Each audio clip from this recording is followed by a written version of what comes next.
Entonces, hermanos, buenos días. Nos da gusto volver a saludarles en este hermoso día en que podemos recordar la muerte de nuestro Señor y celebrar también que Él pronto viene con nosotros. Vamos a empezar nuestra reunión, hermanos, y vamos a empezar con algunos cantos que honran y alaban a nuestro Señor. Es de dar gracias que nuestro Señor nos permite ver la luz de un nuevo día y despertar esta mañana. Es bueno levantar cantos y alabanzas para honra y gloria de nuestro Dios. Vamos a entonar cada mañana.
Dios nos ha dado tantas bendiciones y una de esas bendiciones es escuchar su voz por medio de su palabra. Pero llegará un día en donde oiremos su voz estando con Él cara a cara. Vamos a entonar, escucharte hablar.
En verdad que Dios tiene misericordia para cada uno de nosotros, y este canto habla precisamente de una gratitud dada a Dios por todas sus misericordias.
Vamos a escuchar la palabra de nuestro Dios.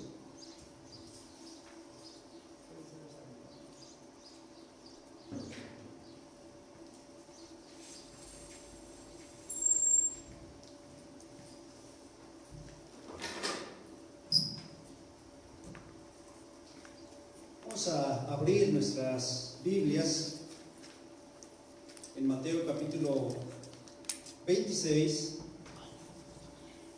Mateo capítulo 26, y vamos a continuar con este capítulo después de algunos recesos que nuestro hermano Jorge nos compartió las últimas 2 semanas y la última semana hablando acerca de la santidad hace 2 semanas y la semana pasada también nos habló de cómo tiene que ser el culto en la iglesia. Pero esta vez vamos a continuar con Mateo, desde donde nos habíamos quedado.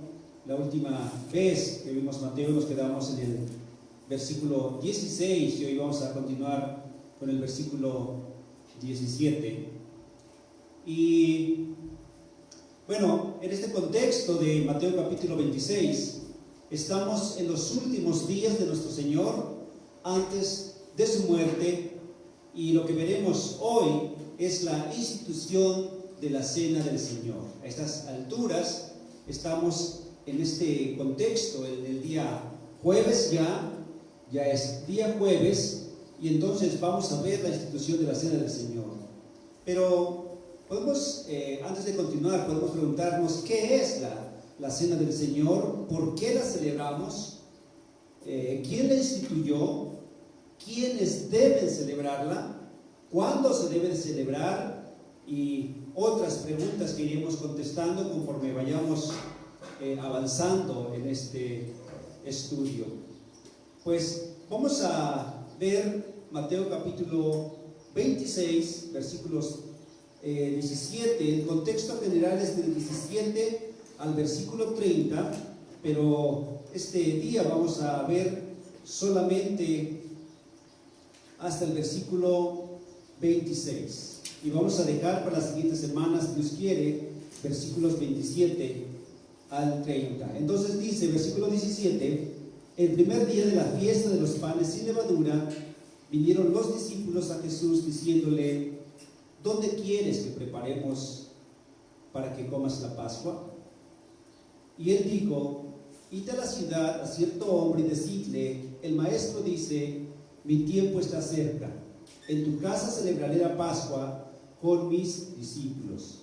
Y los discípulos hicieron como Jesús les mandó y prepararon la Pascua. Cuando llegó la noche, se sentó a la mesa con los 12, y mientras comían dijo: de cierto os digo que uno de vosotros me va a entregar. Y entristecidos en gran manera, comenzó cada uno de ellos a decirle: ¿soy yo, Señor? Entonces él respondiendo dijo: el que mete la mano conmigo en el plato, ese me va a entregar. A la verdad el Hijo del Hombre, va, según está escrito de él, mas ay de aquel hombre por quien el Hijo del Hombre es entregado. Bueno le fuera a este hombre no haber nacido. Entonces respondiendo Judas, el que le entregaba, dijo: ¿soy yo, Señor? ¿Soy yo, maestro? Le dijo: tú lo has dicho. Y mientras comían, tomó Jesús el pan y lo bendijo, y lo partió y dio a sus discípulos y dijo: tomad, comed, este es mi cuerpo. Y tomando la copa y habiendo dado gracias, les dio diciendo: bebed de ella todos, porque esta es mi sangre del nuevo pacto, que por muchos es derramada para remisión de los pecados. Y os digo que desde ahora no beberé más de este fruto de la vid, hasta aquel día en que lo beba nuevo con vosotros en el reino de mi Padre. Y cuando hubieron cantado el himno, salieron al monte de los olivos. Oremos. Bendito Padre, queremos darte gracias en esta mañana por tu palabra. Gracias, Padre, porque podemos abrirla, porque podemos estudiarla.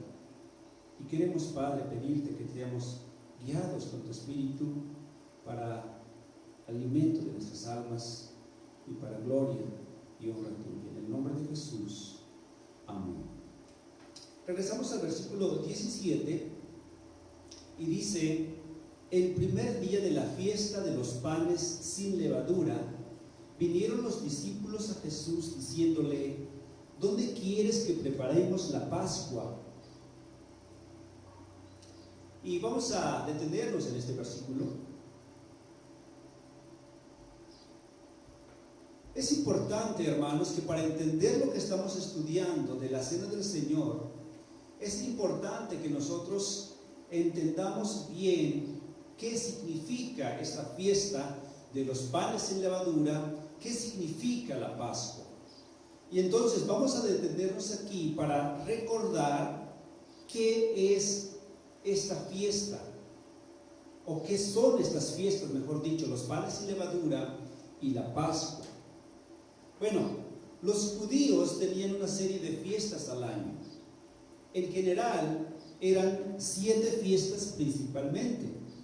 La fiesta de Pentecostés, que seguramente ustedes lo han leído en los evangelios y en el Antiguo Testamento, la fiesta de Pentecostés, que conmemoraba la provisión de Dios en tiempos de la cosecha. El Año Nuevo Judío, otra fiesta que se celebraba el mes de septiembre. El Día de la Expiación, tal vez el día más santo del año, que culminaba con el sacrificio anual ofrecido por los pecados en el lugar santísimo, y lo hacía el sumo sacerdote. La otra fiesta era la fiesta de los tabernáculos, o tiendas o cabañas, que conmemoraba o recordaba el recorrido de Israel en el desierto por 40 años.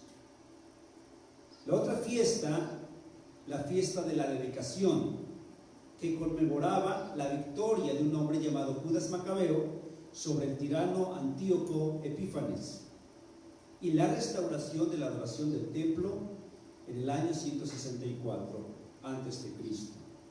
Una fiesta más que celebraban los judíos era la fiesta de Purim. La fiesta del Purim se celebraba recordando la protección de la matanza de los judíos exiliados en Persia por medio de la intervención de la reina Esther. Recordarán muy bien eso, cuando Esther intercedió para que no mataran a sus hermanos judíos. Esta es la fiesta del Purim. La fiesta de la Pascua, y aunque lo menciono al final, esta fiesta era la primera del año y la principal entre los judíos. Esta fiesta estaba estrechamente relacionada con la fiesta de los panes sin levadura.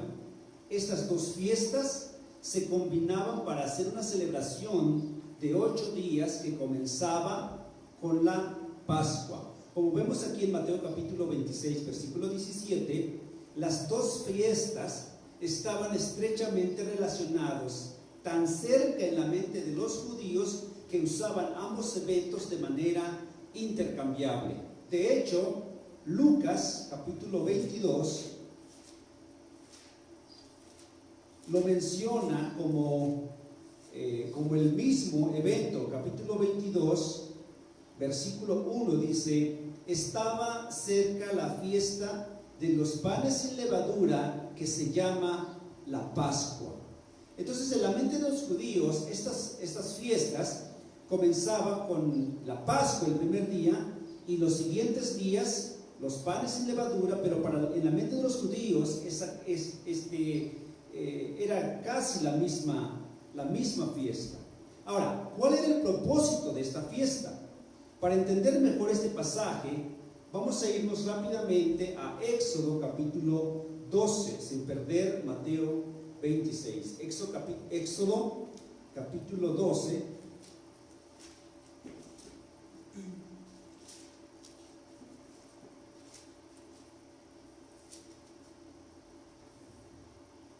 Estamos en el contexto donde nuestro Señor está por sacar a su pueblo de Egipto. El contexto también son las 10 plagas que Dios a través de Moisés iba a enviar a Egipto, y esta es la décima plaga. Dice un capítulo antes del capítulo 12 de Éxodo, capítulo 11, versículo 4 y 5, dice: dijo pues Moisés: Jehová ha dicho así, a medianoche yo saldré por el medio de Egipto, y morirá todo primogénito en tierra de Egipto, desde el primogénito de Faraón que se siente en su trono, hasta el primogénito de la sierva que está tras el molino, y todo primogénito de las bestias. Esta es la décima plaga. Y entonces Dios mandó a Moisés para advertirle esto al pueblo de Egipto. Entonces ellos, para evitar esta muerte de los primogénitos, tenían que hacer una serie de cosas que lo describe en el capítulo 12. Primero tenían que escoger un cordero que luego matarían en el día señalado. Entonces, los judíos tenían que escoger un cordero. Dice versículos 3, 4, 5 y 6 del capítulo 12 de Éxodo. Hablad a toda la congregación de Israel diciendo: en el 10 de este mes, tómese cada uno un cordero según las familias de los padres, un cordero por familia. Mas si la familia fuere tan pequeña que no baste para comer el cordero, entonces él y su vecino inmediato a su casa tomarán uno según el número de las personas conforme al comer de cada hombre. Haréis la cuenta sobre el cordero. El animal será sin defecto, macho de un año, lo tomaréis de las ovejas o de las cabras y lo guardaréis hasta el día 14 de este mes, y lo inmolará toda la congregación del pueblo de Israel entre las 2 tardes. Esta fue la indicación. Entonces, la indicación que Jehová, Dios, le dio a Moisés era: escojan en el día 10 de este mes, escojan un cordero, ya sea de cabras o de ovejas, un corderito de un año. Lo escogen y lo van a guardar desde el día 10 hasta el día 14. El día 14 lo van a inmolar, lo van a matar. Entonces tenían que escoger el cordero, guardarlo por unos días y el día 14 matarlo. Y dice, después de eso, con la sangre del cordero inmolado, untarían los postes y dintel de las casas. Versículo 7. Y tomarán de la sangre y lo pondrán en los 2 postes y en el dintel de las casas en que lo han de comer. En el lugar donde iban a comer ese cordero, tenían que untar con la sangre derramada los dinteles y los postes de las casas. Y una vez que ya hubieran pintado, comerían la carne y los panes sin levadura de manera apresurada. Versículos 8 al 11 nos dice: y aquella noche comerán la carne asada al fuego y panes sin levadura, con hierbas amargas lo comerán. Ninguna cosa comeréis de él cruda ni cocida en agua, sino asada al fuego, su cabeza con sus pies y sus entrañas. Ninguna cosa dejaréis de él hasta la mañana, y lo que quedare hasta la mañana lo quemaréis en el fuego. Y lo comeréis así, ceñidos vuestros lomos, vuestro calzado en vuestros pies y vuestro bordón en vuestras manos, y lo comeréis apresuradamente. Es la Pascua de Jehová.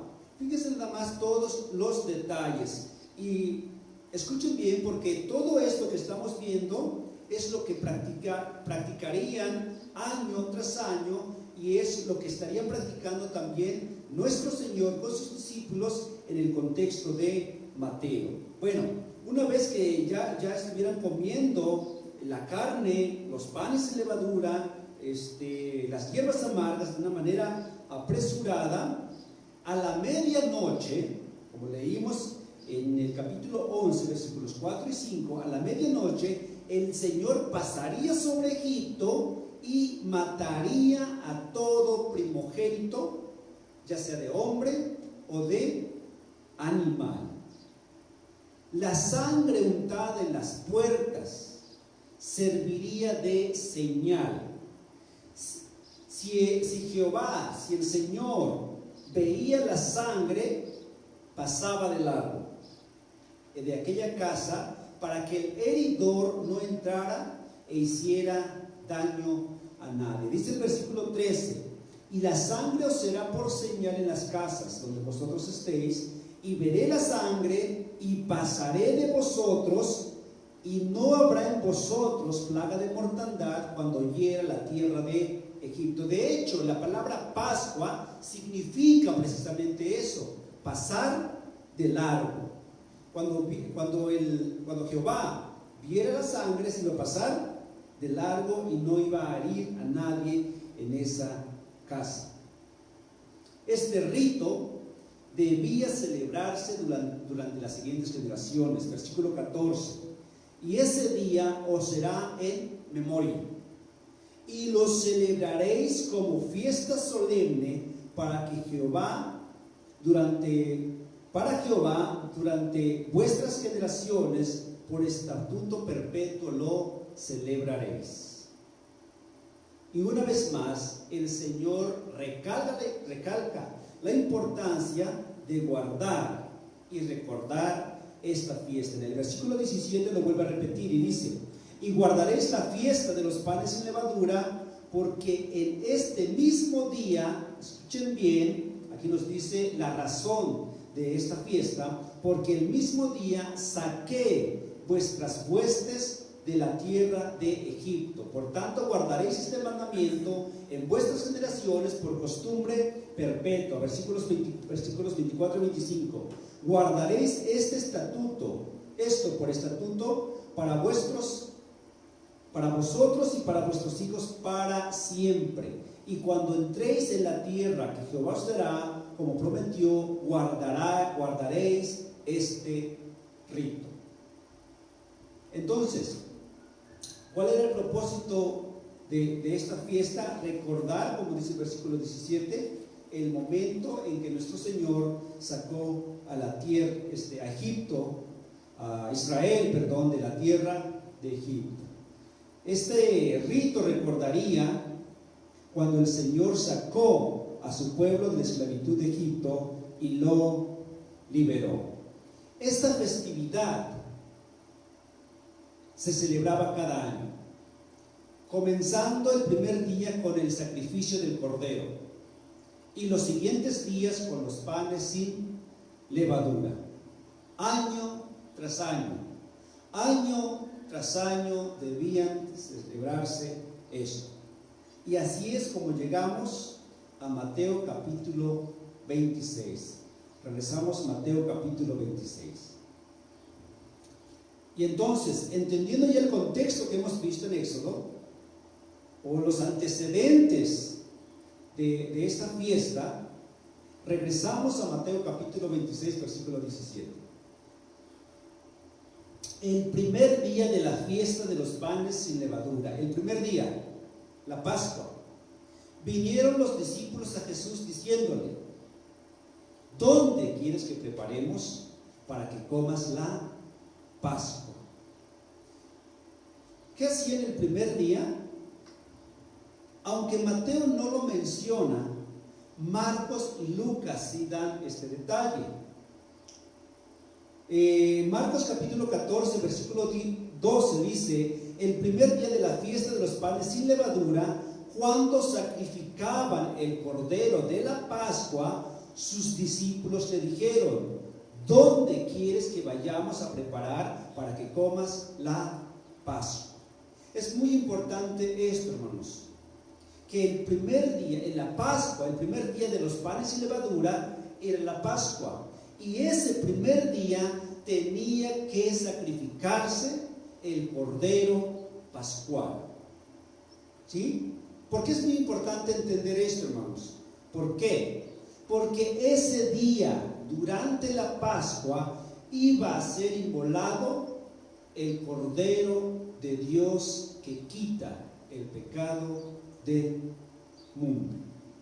Vemos entonces que el Señor y sus discípulos están preparando lo que por siglos el pueblo de Israel ha estado recordando: la liberación de Israel bajo el yugo egipcio, lo que más tarde se podría explicar con lo hecho por nuestro Señor, la liberación del hombre de la esclavitud de su pecado. Esta preparación de la Pascua requería de mucho tiempo. Días antes habrían ya escogido el cordero, como lo vimos en Éxodo. Días antes, estos 12 hombres más nuestro Señor habrían ya escogido el cordero que muy probablemente estaría en Betania. ¿Por qué en Betania? Porque ahí estaban sus amigos Lázaro, María y Marta. Aunque de Jerusalén a Betania no estaba lejos, tenían que llevar el cordero a Jerusalén. Buscar a un sacerdote que ofreciera el sacrificio y derramara la sangre sobre el altar. Recuerdan que en Éxodo la sangre se untaba en los dinteles de las puertas y en los postes de las puertas. Ahora ya, con el transcurso del tiempo, había cambiado, ya no se hacía en las puertas, ya se hacía en el altar, en el templo. Un sacerdote tenía que ofrecer ese sacrificio y derramar su sangre sobre el altar, en lugar de untarlo en los dinteles de las puertas. El sacrificio, recuerden, Éxodo, el sacrificio debía hacerse entre las 2 tardes, es decir, al caer la noche, entre las 3 y las 5 de la tarde, es decir, 2 horas. El sacrificio tenía que hacerse en 2 horas solamente.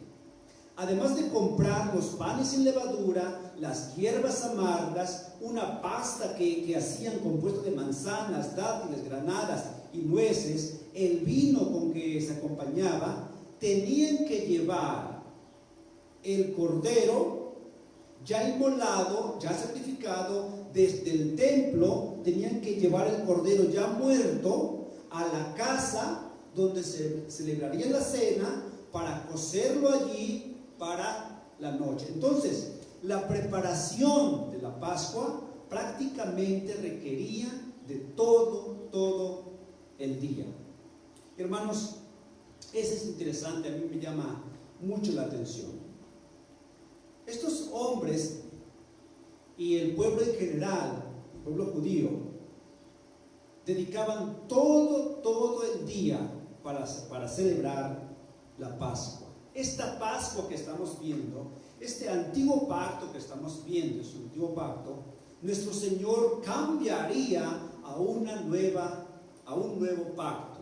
Nuestro Señor, esta Pascua lo cambiaría a lo que hoy conocemos como la Cena del Señor.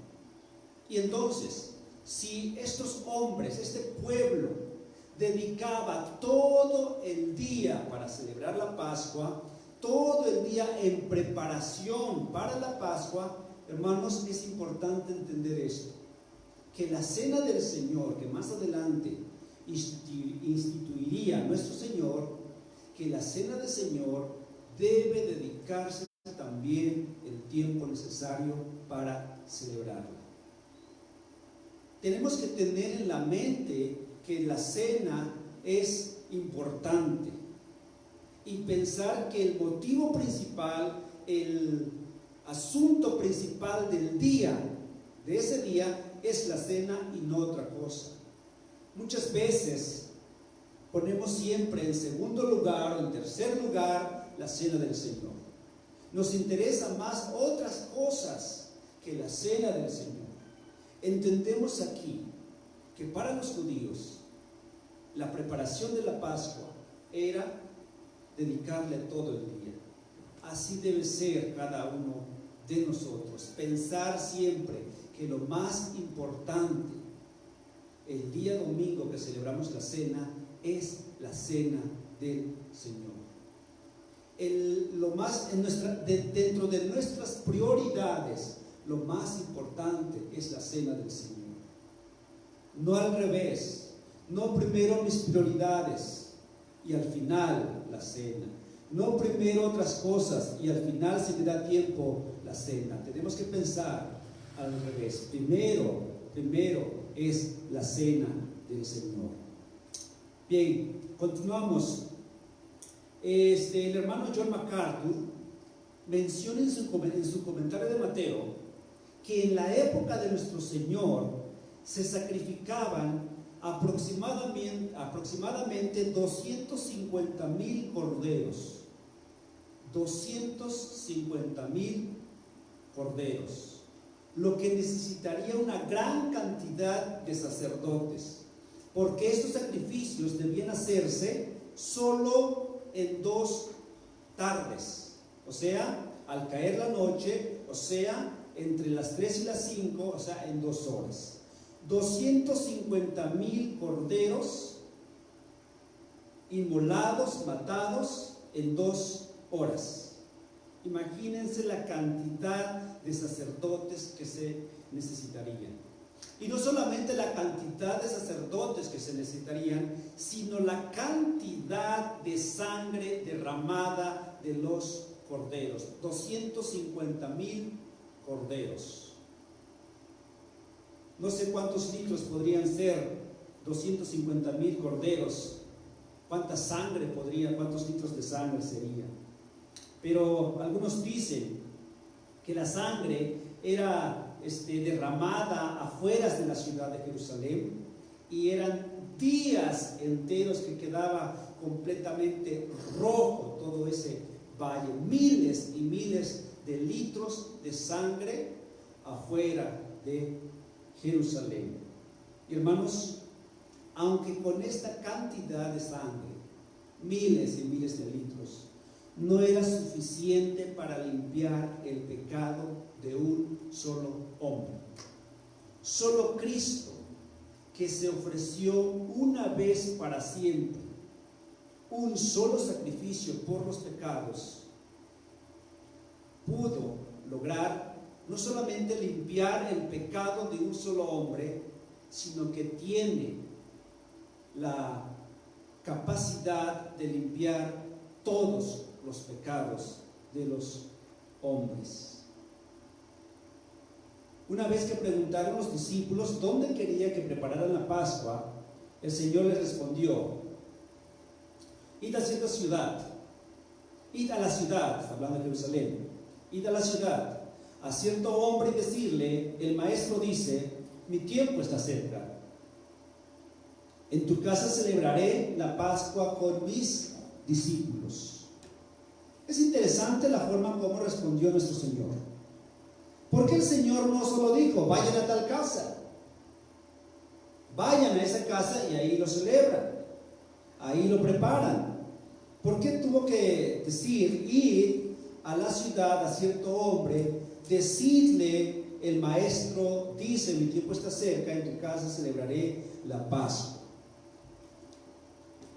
Nuevamente Mateo no lo menciona, no da ciertos detalles, pero Marcos capítulo 14, versículo 13 nos da más detalles de las indicaciones que nuestro Señor les dijo a sus discípulos que prepararían la Pascua. Marcos 14, versículo 13 dice: y envió 2 de sus discípulos y les dijo, id a la ciudad y os saldrá al encuentro un hombre que lleva un cántaro de agua, seguidle. Era raro, iba a ser muy obvio, muy fácil saber quién era ese hombre. ¿Por qué? Porque no era muy raro que un hombre fuera con un cántaro a traer agua. Regularmente lo hacían las mujeres. Pero aquí vemos a un hombre llevando un cántaro con agua. Entonces, los discípulos les fue muy fácil identificar esta persona. Vieron al hombre, es él. Y le dice, seguidle, síganlo. ¿Y dónde entrar? Es decir, al Señor de la casa. El maestro dice, ¿dónde está el aposento donde he de comer la Pascua con mis discípulos? Posiblemente era un siervo este hombre que llevaba el cántaro. Llega a la casa, los discípulos le siguen y donde llega, hablan con el padre de familia y le dan la indicación que el Señor había dicho. Dice versículo 15, y él os mostrará un gran aposento alto, ya dispuesto, preparad allí para nosotros. Regresamos a Mateo capítulo 26. Mateo capítulo 26. Pero está la pregunta, nuevamente, ¿por qué nuestro Señor hizo esto? ¿Por qué no simplemente dijo, vayan a esta casa? ¿Por qué no simplemente indicó una casa específica? ¿Y por qué dio estas señales que el hombre con el cántaro, seguidle? ¿Por qué? Recuerden que entre los 12 había un traidor. Decir la dirección exacta podría precipitar el tiempo de la captura de nuestro Señor. Y él anhelaba pasar esa noche con sus discípulos. y hacer un nuevo recordatorio, un nuevo pacto, la celebración de su muerte y resurrección a través de la institución de la cena del Señor. Decirlo de esta manera, como lo hizo, no habría modo de que el traidor supiera el lugar para dar aviso a las autoridades judías. También el Señor escogió a 2 de sus discípulos, como lo vemos en Marcos, que acabamos de leerlo. Escogió a 2 de sus discípulos y escogió a 2 de sus discípulos más íntimos, más allegados, de más confianza, para encomendarles esta tarea. Mateo solamente nos dice que sus discípulos se acercaron para preguntarle a Jesús dónde celebrarían la Pascua. Marcos nos dice que fueron 2 los que envió el Señor, y Lucas nos dice sus nombres, Pedro y Juan, estos hombres más íntimos de nuestro Señor, de más confianza. Y de esta manera podría celebrar la última Pascua de una manera tranquila y segura. Esta expresión que nuestro Señor dice, mi tiempo está cerca, sin duda se refiere a su muerte, pero también a su resurrección. El tiempo está cerca para que el Hijo de Dios culminara la tarea por el cual había venido a la tierra. El tiempo estaba cerca para que aquel que nació en un pesebre, quien creó todas las cosas por su palabra, sufriera la cruz. El tiempo estaba cerca para que aquel 3 veces santo llevara toda la ira de Dios sobre él. El tiempo estaba cerca para que el justo tomara el lugar del injusto y que por sus llagas fuésemos nosotros curados.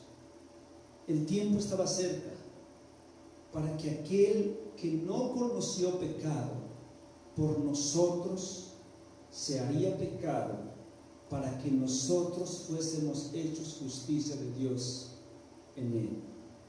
El tiempo estaba cerca para que la ilustración de la sangre derramada de los corderos, que año tras año se hacía miles y miles de litros de sangre, se cumpliera en Cristo, el Cordero de Dios, que derramaría su sangre una vez para siempre para el perdón de los pecados.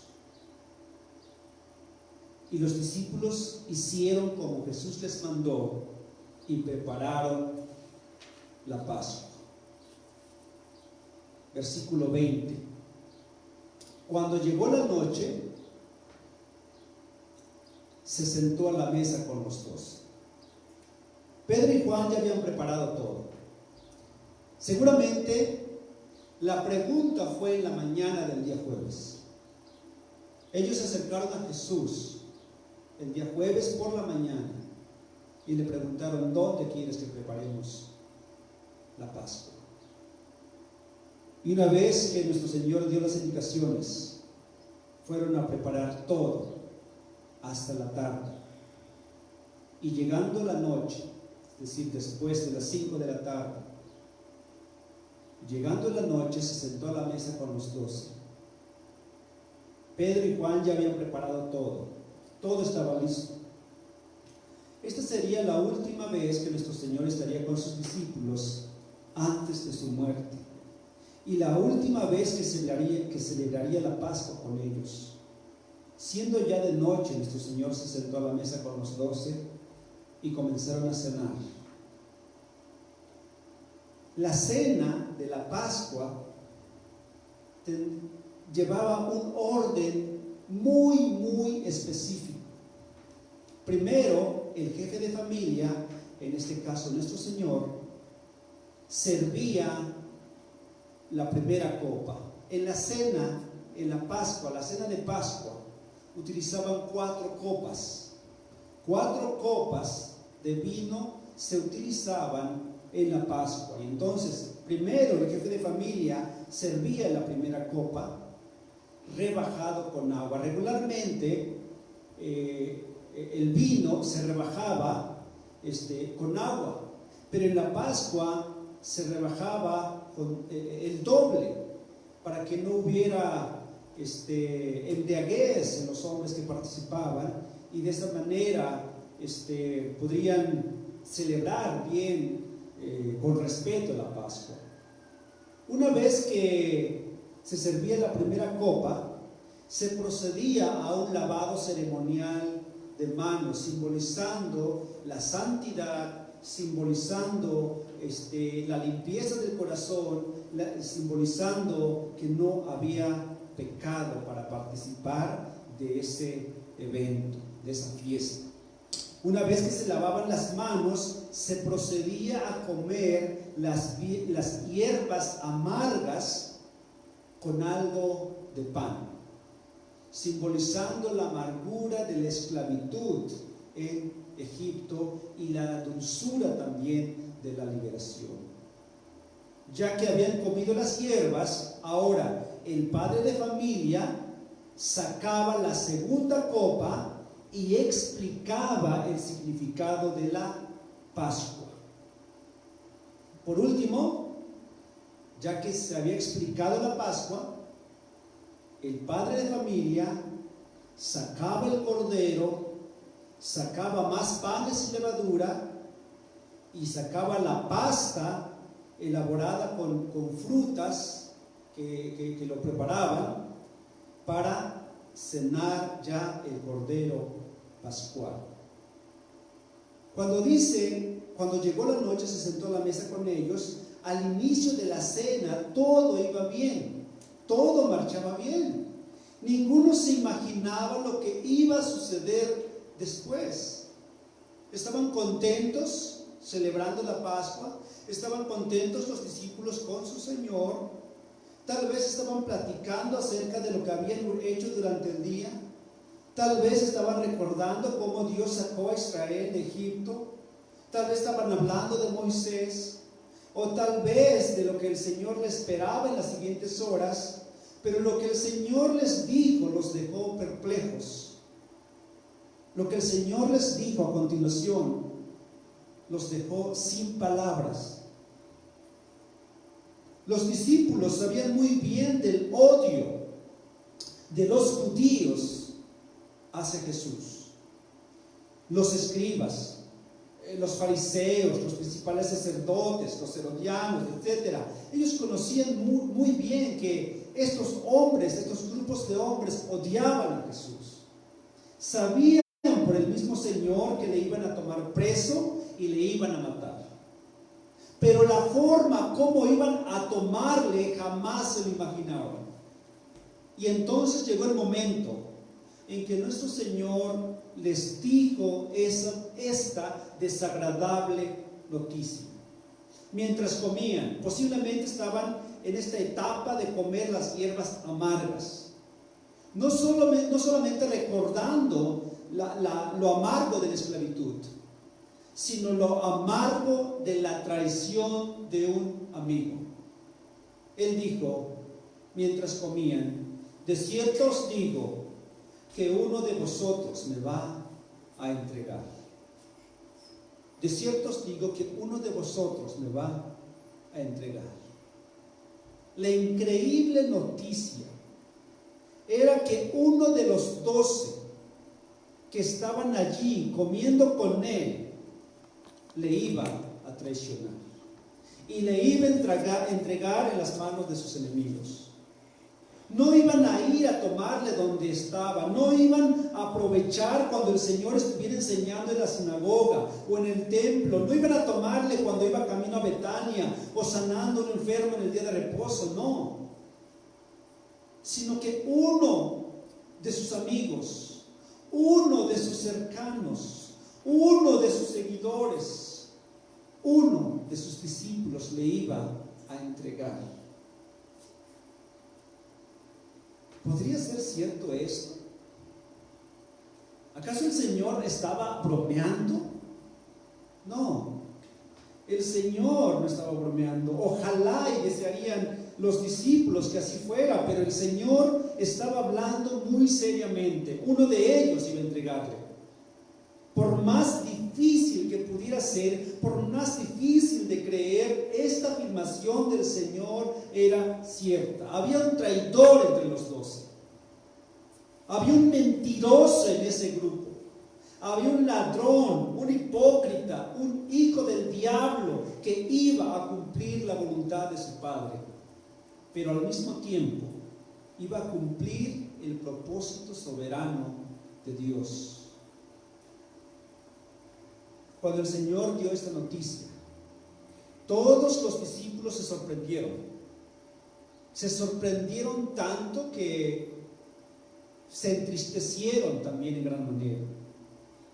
Pero al mismo tiempo vemos una sinceridad en sus corazones, en el corazón de cada uno, aunque no de todos.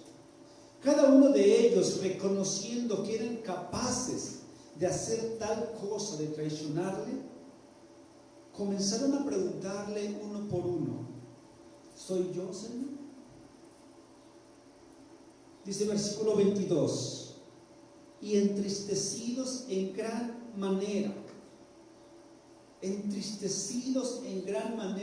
estimaban a Jesús, amaban a Jesús, apreciaban a Jesús. 3 años al lado de Él, 3 años escuchando sus enseñanzas, 3 años viendo milagros, 3 años aprendiendo de Él. Y ahora les dice: uno de ustedes me va a traicionar. Esa noticia los devastó. Dice versículo 22: entristecidos en gran manera.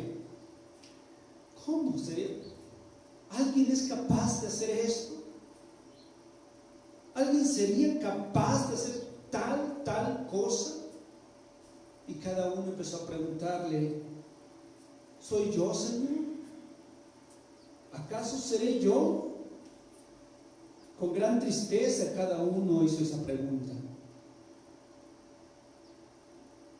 Hubo tristeza solo en 11 hombres. Uno fingió tenerla.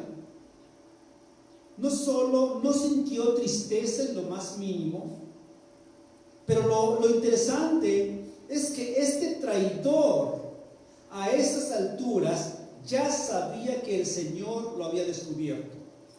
A estas alturas, cuando el Señor dijo: uno de vosotros me va a entregar, Judas sabía. Él ya se había puesto de acuerdo con los principales sacerdotes. Él ya había recibido el dinero.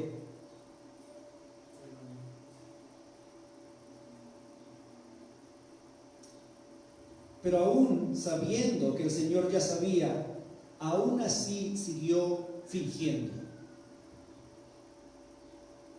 La traición de un hombre generalmente es motivado por orgullo, egoísmo y avaricia. El Señor dio una señal del traidor. Una vez que los 11 hombres habían preguntado a su maestro: ¿soy yo, Señor? Él dijo: el que mete la mano conmigo en el plato, él me va a entregar.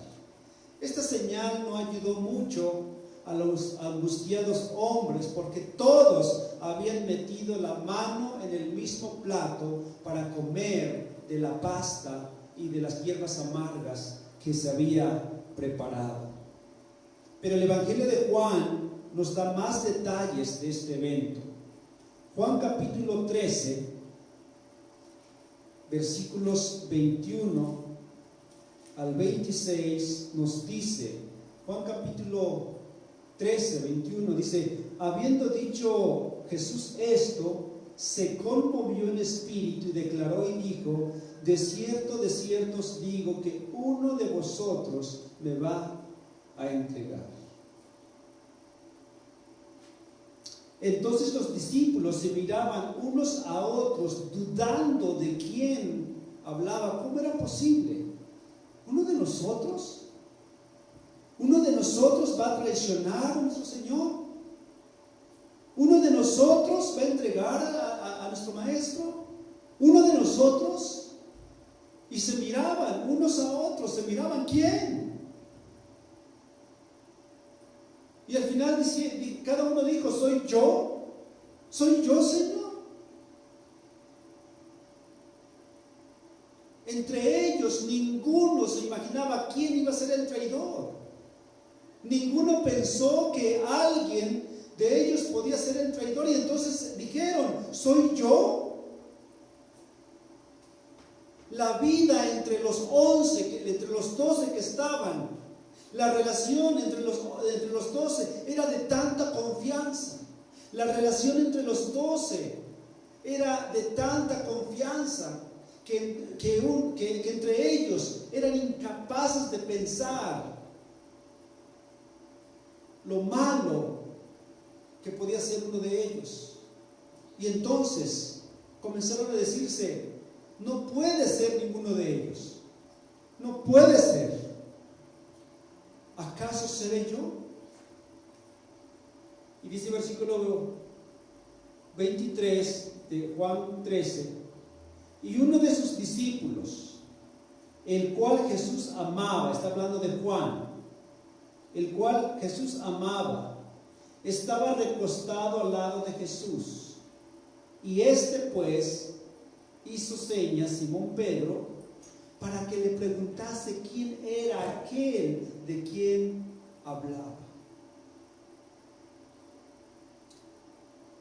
Nos dice entonces en este versículo que Pedro le hizo señas a Juan, que estaba cerca del Señor, al ladito, pegado con el Señor, para que le preguntara quién era ese traidor.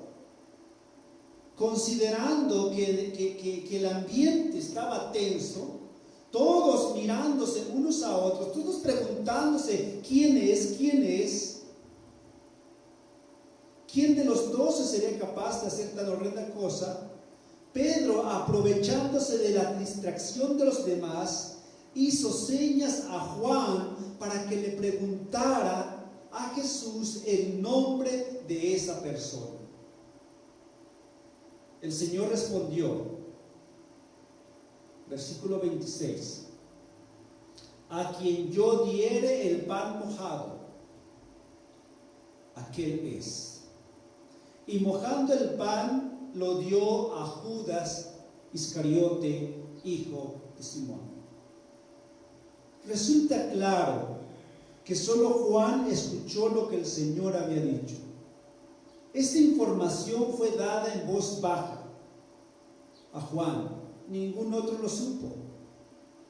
¿Por qué? Porque todos estaban distraídos preguntándose quién iba a ser el traidor. Entonces, cuando Juan le hace la pregunta en voz baja al Señor, el Señor también responde de la misma manera. Ni siquiera Pedro logró escuchar lo que el Señor le había dicho a Juan. Así que cuando el Señor le dio el pan mojado a Judas, nadie más que el Señor y Juan sabían por qué estaba haciendo eso.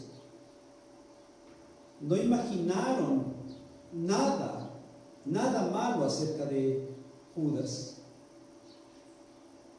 Lo que Judas estaba haciendo, amados hermanos, era lo más vil que un hombre podría hacer: entregar al Hijo de Dios por 30 piezas de plata.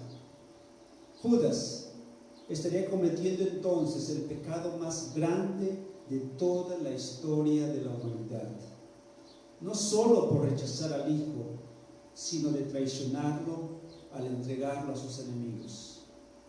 Por eso el Señor declaró, versículo 24: a la verdad, el Hijo del Hombre va según está escrito de él, mas ay de aquel hombre por quien el Hijo del Hombre es entregado. Bueno le fuera a este hombre no haber nacido.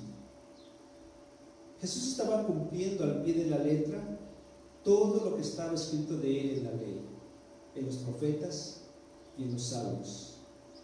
Él estaba cumpliendo la voluntad del Padre.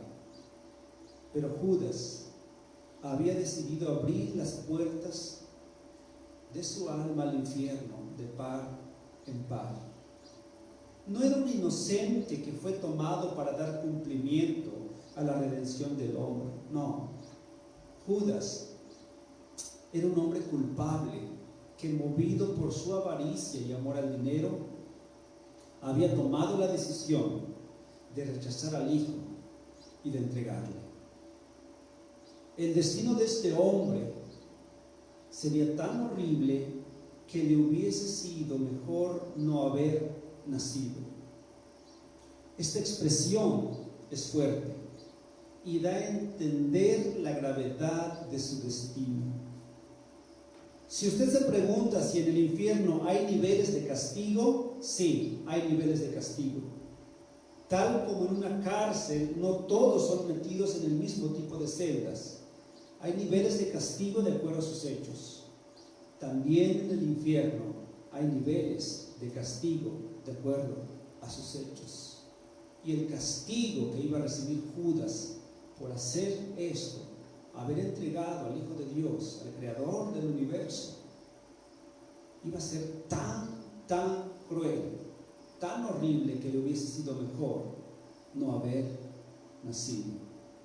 Hermanos, Judas lleva más de 2000 años sufriendo en este terrible lugar.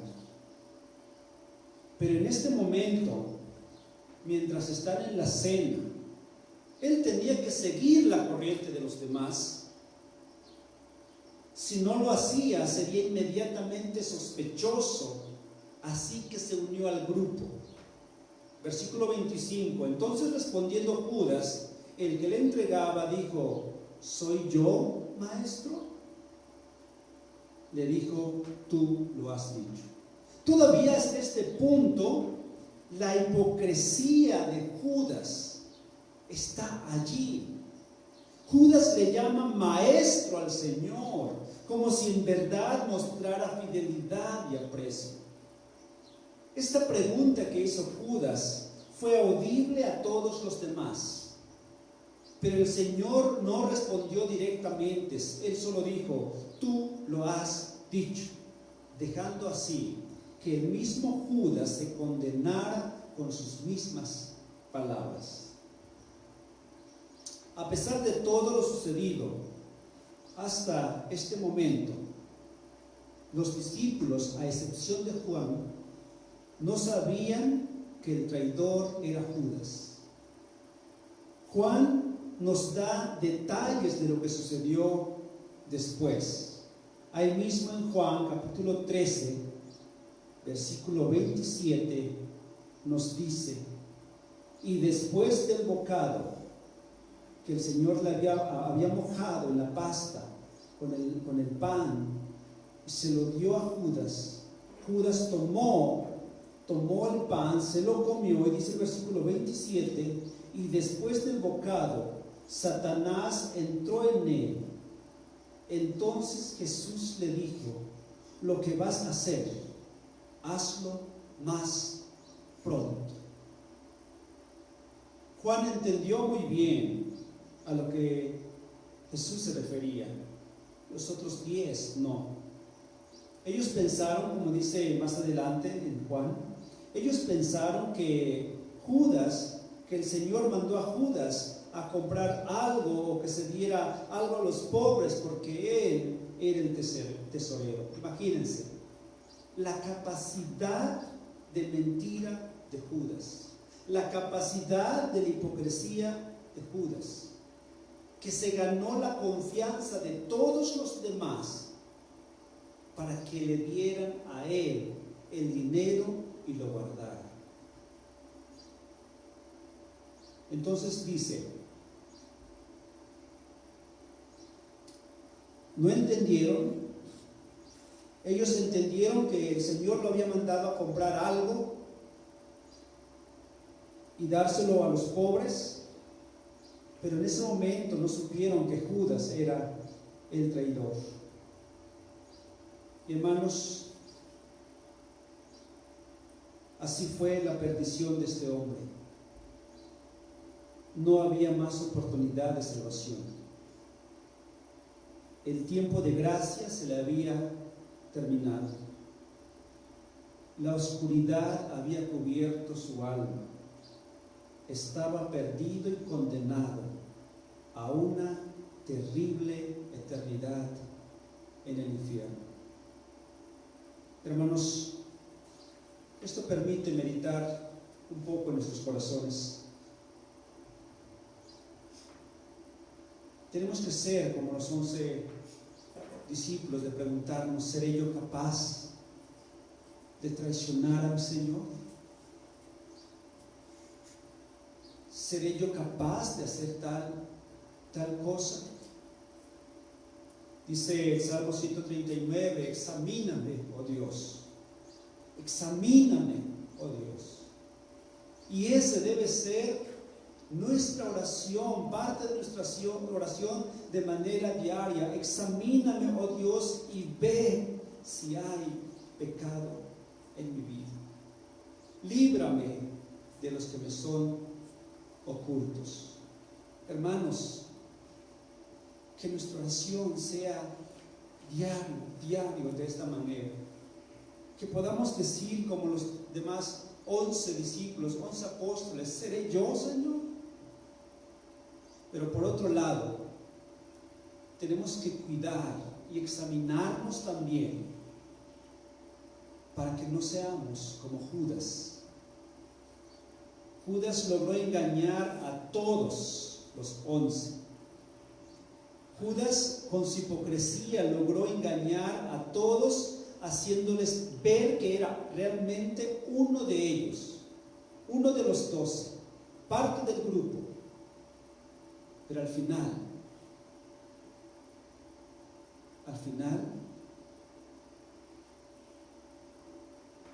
su destino fue el infierno. Y hermanos, debemos examinar nuestras vidas para que no pensemos que somos parte de este grupo porque escuchamos el mensaje. Judas escuchó el mensaje. Que no pensemos que somos ya salvos porque venimos a la iglesia. Judas estuvo 3 años con el grupo. Que no pensemos que porque me acerco al Señor ya soy salvo. Judas estuvo con el Señor 3 años. ¿Cómo puedo entonces saber si soy salvo? ¿Cómo puedo entonces saber si Cristo, si el Señor me ha salvado? ¿Cómo puedo saber entonces si soy en verdad un hijo de Dios? Examínate. Examínate y prueba tu corazón. Examínate si en verdad amas al Señor. Examínate si en verdad amas su palabra. Examínate si en verdad amas a tus hermanos. Examinémonos, hermanos, para honra y gloria de Dios. Oremos. Padre, quiero darte gracias por tu palabra. Gracias por tu mensaje. Padre, que nos alienta, nos anima a crecer y a depender más y más de ti, a examinarnos. Padre, gracias por tu palabra una vez más. Sigo rogándote por tu iglesia para que tú animes a los que están débiles, tú levantes a los enfermos, Padre, y traigas paz a sus almas. Padre, que tu nombre sea exaltado, que tu nombre sea glorificado por tu iglesia, por tus hijos, en el nombre glorioso de nuestro Señor Jesús. Amén. Amén. Dios les bendiga, hermanos.